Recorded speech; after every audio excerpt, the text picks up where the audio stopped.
No dia 2 de novembro de 2016, às 6h50 da manhã, Sherry Papini foi ver como a filha dela tava e ela e o marido se encontraram na porta de casa.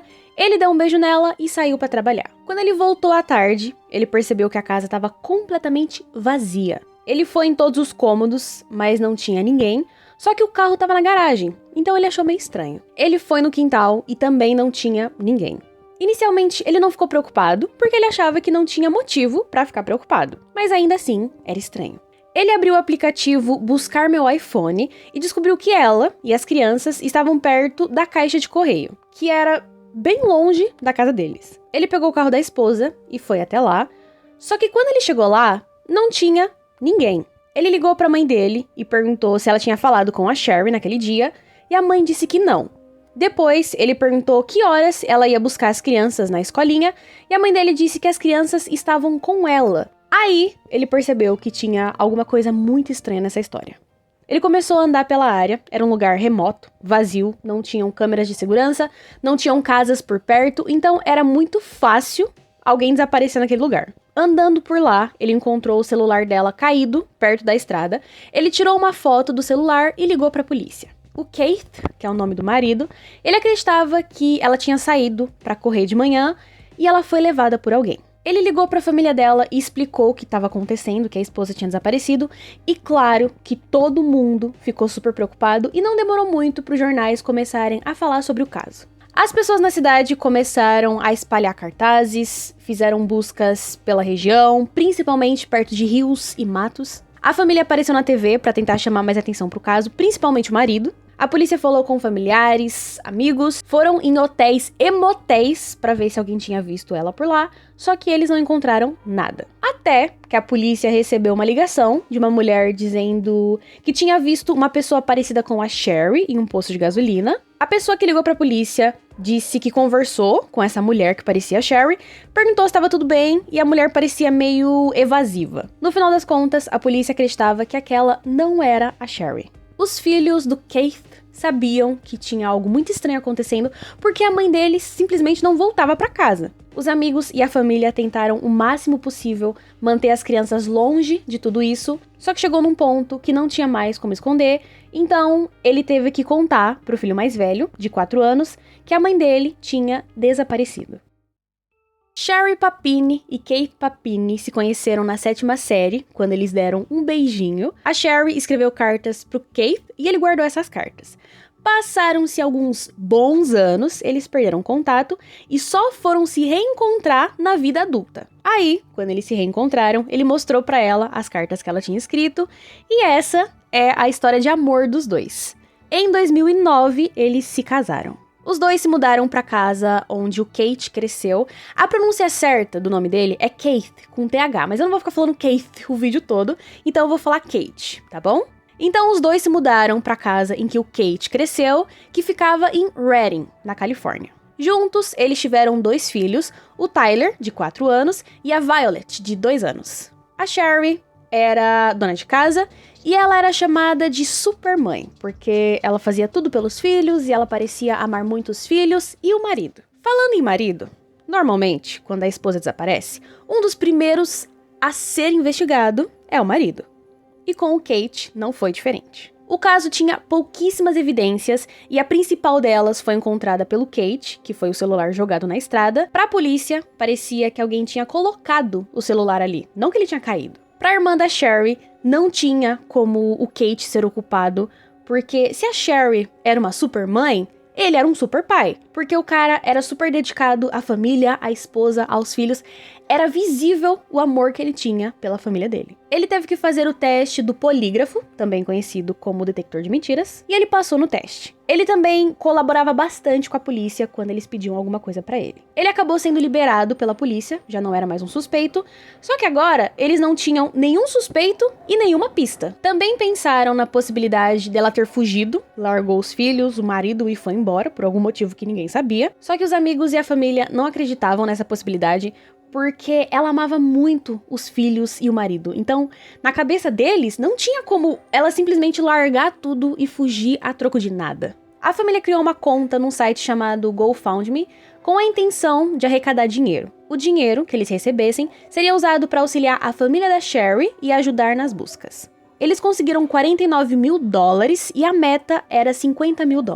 Uma pessoa anônima se ofereceu a pagar qualquer valor para a pessoa que tinha raptado a Sherry, contanto que devolvessem ela em segurança. Na carta ou no anúncio, eu não sei exatamente onde foi postado isso. Na carta/anúncio, essa pessoa disse que estava disposta a pagar qualquer valor em dinheiro imediatamente e confidencialmente, e essa pessoa só queria que devolvessem a Sherry para a família dela. Mais nada. A pessoa não pretendia envolver a polícia, nem ia atrás de quem tinha feito aquilo, ele só ia pagar e queria a Sherry de volta. Essa pessoa conversou com o marido da Sherry e ele aceitou esse acordo porque ele estava disposto a tentar qualquer coisa, ele só queria a esposa de volta. Só que o doador anônimo queria continuar anônimo. Ele deu uma entrevista depois para um programa de TV, só que ele tava com a voz modificada e só tinha a silhueta dele. Ele disse que não queria mostrar o rosto, nem se identificar, porque ele não queria envolver a família dele. Ele também disse que tentou falar com a polícia, mas foi ameaçado,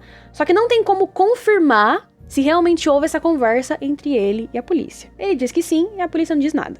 Depois de falar com a polícia e ser ameaçado, eles decidiram envolver uma terceira pessoa na história. Um cara chamado Cameron Gumbel. Esse Cameron ensinava as pessoas a escapar de sequestros, basicamente. Ele dava dicas de sobrevivência. E ele seria o negociador, a pessoa que falaria com o sequestrador. O doador anônimo, o Cameron e o Kate montaram um plano de como eles iriam fazer essa oferta pro sequestrador, e o Cameron gravou um vídeo dizendo que ele não sabia as motivações do cara, não sabia quem era o cara, de onde ele era, e ele nem queria saber de nada disso. Ele só queria a Sherry de volta.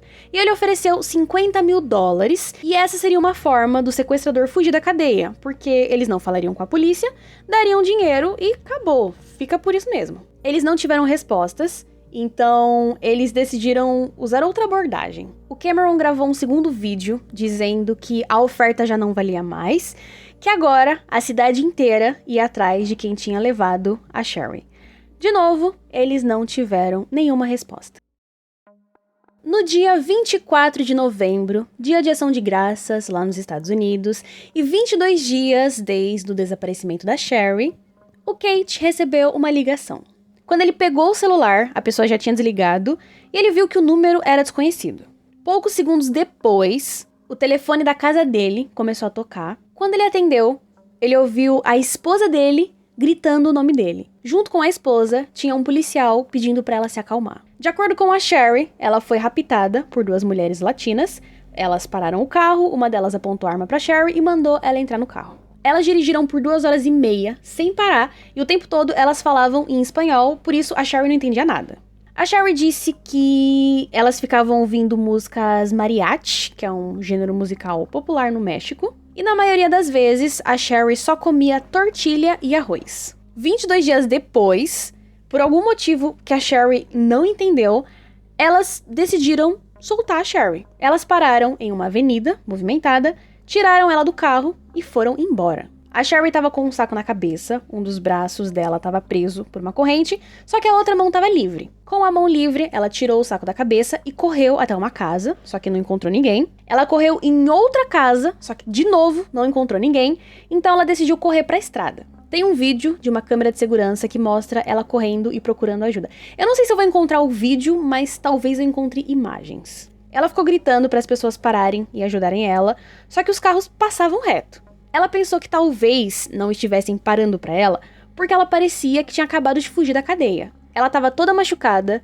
tinha uma corrente amarrada no braço dela e também tinham hematomas no rosto dela. Por volta das 4 da manhã, uma mulher estava passando pela avenida e viu a Sherry na beira da estrada, sacudindo um pano e pedindo ajuda. Ela estava quase se jogando na frente dos carros para ver se alguém parava e ajudava ela. A mulher decidiu parar para ajudar e ligou para a polícia. Quando a polícia chegou, eles perceberam que a Sherry estava muito machucada e precisava de ajuda médica. Ela foi encontrada no condado de Yolo, que fica a 2 horas de onde ela morava. Ela estava completamente desorientada, não sabia a hora, não sabia a data, e os paramédicos foram os primeiros a darem feliz dia de ação de graças para ela, e aí ela se tocou que dia era. Quando o marido dela chegou no hospital, ele percebeu como a esposa tinha mudado. Além dos machucados, que eram bem feios, cortaram o cabelo dela.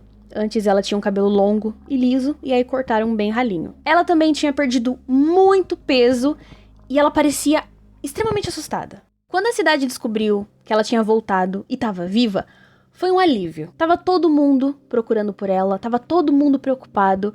Então, quando eles receberam a notícia de que a Sherry Papini tinha voltado para a família, todo mundo ficou muito feliz. A Sherry ficou com alguns traumas depois que aconteceu. De acordo com o marido dela, sempre que ela ouvia um barulho estranho, um barulho muito alto, ela ficava alerta ou ficava assustada. Ela teve que lidar com ansiedade e estresse pós-traumático. O estado pagou mais de $30 mil para ela, e esse dinheiro foi usado no tratamento físico e mental dela. Esse caso ficou muito popular na época, e claro que com a popularidade vem as teorias. A primeira teoria era de que o casal tinha fingido o sequestro por atenção. O Kate disse que pensar nisso era simplesmente absurdo, porque só ele e a esposa sabiam o que eles tinham passado, e ele não queria ficar lendo esses comentários maldosos sobre a família dele. A segunda teoria foi tráfico de mulheres, só que essa teoria era a mais fraca de todas, porque se você fosse vender alguém, você não bateria na pessoa, não deixaria a pessoa passar fome e nem cortaria o cabelo da pessoa. Pelo contrário, a pessoa tinha que estar bonita e apresentável. A terceira teoria era de um culto. A Sherry foi levada, ficou presa por 22 dias, sofrendo, e essa era uma forma de fazer lavagem cerebral. E se aconteceu com a Sherry, poderia acontecer com outras pessoas. Esse caso, ele é muito bizarro. Não acabou, tem mais, calma. Dessas 3 teorias, só uma estava certa. E se você já assistiu Garota Exemplar, você sabe qual é. O caso tinha terminado, mas a investigação não. A Sherry estava em casa com a família, só que ninguém sabia quem tinha levado ela, por que tinham levado ela e por que tinham soltado ela. A polícia descobriu a verdade depois de terem feito um teste de DNA nas roupas da Sherry, e o resultado levou a um ex-namorado da Sherry, que foi interrogado e contou toda a verdade para a polícia. A Sherry nunca foi levada. Ela fugiu. Os dois eram bons amigos e ela pediu a ajuda dele. Ela contou pra ele que o Kate era um cara violento e tava machucando ela. Ela tentou falar com a polícia, só que eles não fizeram nada. Então, a única saída era fugir. Ela enviou uma localização e pediu pra ele buscar ela. Esse ex-namorado conta que uma das primeiras coisas que ela fez quando ela chegou na casa dele foi cortar o cabelo. Ele não viu ela fazendo isso, ele nem sabe onde ela jogou o cabelo, ele só sabe que foi a primeira coisa que ela fez. A perda de peso também foi proposital. Quando o marido dela encontrou ela no hospital, ele disse que se sentiu enojado de pensar que existiam pessoas capazes de fazer aquilo com a esposa dele, se referindo aos machucados. Quando falaram que eles tinham feito aquilo pra chamar atenção, ele disse que não tinha como alguém se machucar daquele jeito, porque os machucados eram muito feios. Não tinha como alguém fazer aquilo só pra chamar atenção. Só que ele tava errado, porque a Sherry se machucou sozinha. O ex-namorado ajudou com alguns machucados, mas ele disse que nunca tocou nela, nunca bateu nela diretamente. Ela pedia pra ele jogar alguma coisa nela, e aí ele ia lá e jogava. Só que os hematomas, as queimaduras, os cortes, tudo isso foi feito pela própria Sherry. Quando encontraram ela, muitas coisas pareciam estranhas na história que ela contava. Primeiro, que do nada ela foi solta depois de 22 dias. As chances disso acontecer são baixíssimas. Não são impossíveis, mas são baixíssimas. As sequestradoras decidiram parar o carro numa avenida movimentada, tirar uma pessoa encapuzada e acorrentada de dentro do carro, colocar essa pessoa na rua e ir embora, como se nada tivesse acontecido. Normal, mais um dia nos Estados Unidos. Além disso, todas as descrições que a Sherry dava eram bem vagas. Então, depois de um tempo, a polícia sabia que ela estava mentindo. Eles só precisavam provar que ela estava mentindo. Eles começaram a investigar o passado dela e descobriram que a mãe dela chamou a polícia quando a Sherry era adolescente porque ela estava se machucando, se queimando, se batendo e estava culpando a mãe dela. Por isso, a mãe chamou a polícia para que eles soubessem que ela não estava machucando a filha dela. A filha dela estava fazendo aquilo sozinha. Outras pessoas que conviveram com a Sherry disseram que ela gostava de drama e que gostava de mentir. O ex-namorado ajudou ela porque ele acreditava que os dois iam voltar a namorar e porque ele acreditava que o marido era violento. Ela sabia que que ele tinha essa esperança de que os dois voltassem a namorar e usou isso contra ele. A gente até pode pensar, nossa, mas que palerma que não desconfiou de nada do que estava acontecendo. Essa história era muito esquisitinha e ele não percebeu nada. De fato, muito esquisitinha, ele não percebeu nada. Só que os dois estavam conversando muito antes dela desaparecer. Então ela estava preparando o terreno para ele. Aí lembra que ela culpou 2 mulheres latinas e ainda fez um retrato falado dessas 2 mulheres? Então, essa questão é muito mais complicada do que parece. Primeiro que as descrições dadas pela Sherry foram extremamente estereotipadas. Ficavam ouvindo músicas mariachi, que é um estilo popular no México. Eu só comia tortilha e arroz. As mulheres usavam bandanas.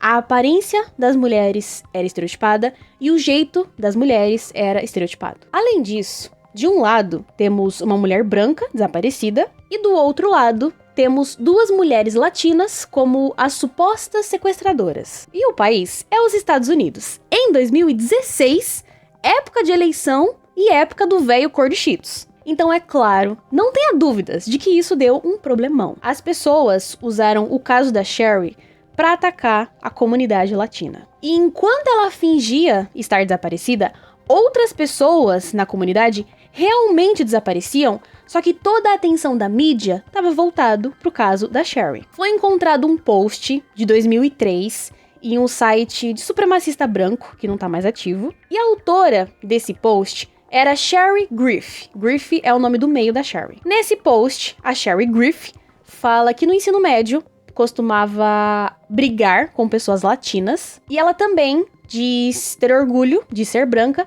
e fez outros comentários preconceituosos que eu nem vou falar aqui, nem posso. Esse post foi descoberto quando a Sherry ainda estava desaparecida e várias pessoas começaram a achar essa história muito esquisita. A família disse que não era a Sherry, que não foi ela que escreveu, e a polícia começou a investigar a história. Um ex-marido da Sherry disse que o post era falso, que ele foi feito por uma inimiga que a Sherry tinha no ensino médio e que ela não escreveu nada daquilo. Não podemos afirmar que a Sherry escreveu esse post, mas essa história é muito esquisita. 3 dias depois de terem conseguido a confissão do ex-namorado da Sherry, um agente do FBI e um detetive do gabinete do xerife foram até a casa dela e contaram pra ela que mentir pra polícia era crime, e eles sabiam da verdade. A Sherry negou, disse que a história dela era real e que ela não tinha visto nem sabia de um ex-namorado. Em março de 2022, ela foi presa,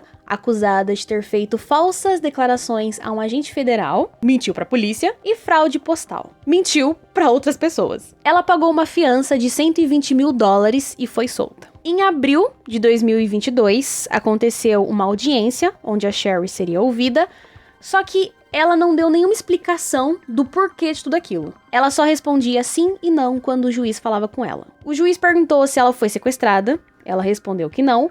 Ele perguntou se ela mentiu pra polícia e pro FBI, e ela disse que sim. Por fim, ela se declarou culpada depois de ter feito um acordo com os promotores. Por causa desse acordo, a sentença seria de 8 a 14 meses de prisão. Sem o acordo, a máxima seria 25 anos. Ela também vai ter que pagar $300 mil para cobrir os gastos da investigação. Aí lembra que pagaram $30 mil para ela, para os tratamentos? Então, esse valor também está incluso nos $300 mil que ela vai ter que pagar. A Sherry disse que estava envergonhada pelo comportamento dela e sente muito por toda a dor que ela causou.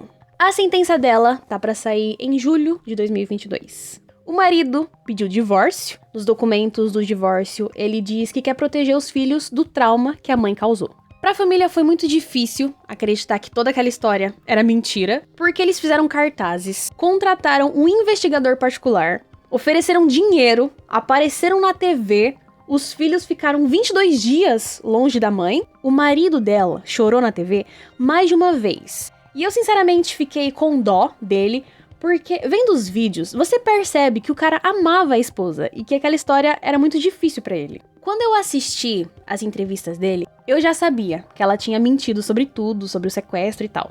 Mas as entrevistas são de 2016, quando ela foi encontrada e fizeram uma reportagem especial sobre o caso. Então, ele tava dizendo como ele tava aliviado, que a esposa tava bem e que tava com eles, e como aquela situação foi traumática pra ele, pra ela e pros filhos. Aí, a gente descobre que era tudo mentira da parte dela e ele tava chorando por uma mulher que tava na casa do ex-namorado. Enfim, esse caso, ele é bizarro. Ele é bizarro. Quanto mais você pesquisa sobre ele, mais esquisito ele fica. Eu não duvido mais de nada. As pessoas são capazes de qualquer coisa. As pessoas são simplesmente loucas e surtadas. É isso que eu sei. Enfim, esse foi o vídeo de hoje. Espero que vocês tenham gostado. E é isso. Nos vemos quando Deus quiser. Um beijo, se cuida e tchau.